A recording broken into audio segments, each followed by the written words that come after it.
So what is just a really solid piece of advice that you would give for a dad that's just starting out in his fatherhood journey? Just try your hardest and give yourself some grace. You're not going to be perfect. Try to stay away from video games. And if your kids are playing video games, try to stop it as soon as possible, no matter how hard they kick and scream.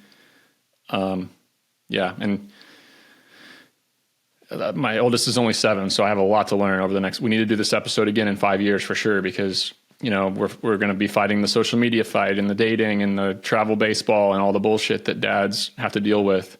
It's easy to get sucked into sports. I think sports, when I was doing sports 20 years ago, was fun and it was balanced, and you could do multiple sports and you could still go on adventures with your family and go on vacations and have fun.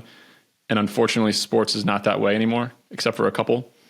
You know, like you run track and field, there's only so much training you can do, but to do baseball, to do basketball, to do football, to do lacrosse, to do swimming, like gymnastics, soccer, these sports are now machines, and you can't compete unless you have an unbalanced life in some ways.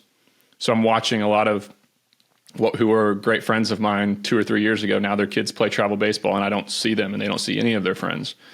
And for a middle-class family that can, like, you're really going to spend 10 grand a year that you don't have to go watch your kid play left field and bat 7th in a 6th grade baseball tournament.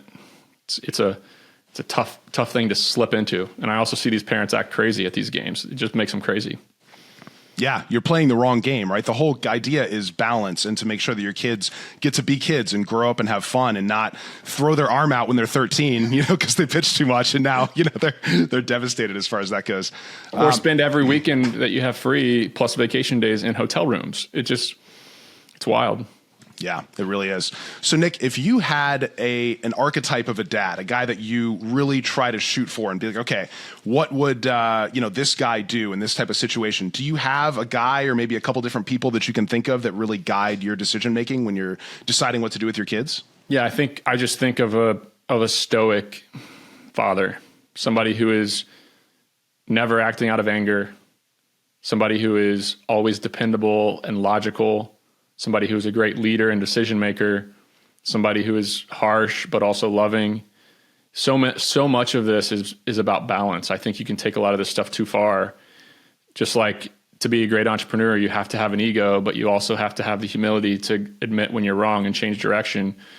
So many people struggle to balance that tightrope. And I think it's a tightrope. Like, it's really hard. So I just try to take a deep breath, stay cool, stay calm, and be logical. But it's not always easy, man. No kidding. I know as a dad, when I really feel like I made a mistake, it was usually an emotional decision. My son does something that I know I made as a mistake as a kid, and it triggers me. I made that mistake. Why is he making the same mistakes? And then I yell at him, I lose it, and then I have to apologize later. And it always comes from that emotional place when I can stay stoic and focused. I'm with you. I'm not perfect. I raise my voice at my kids and I regret it afterwards. But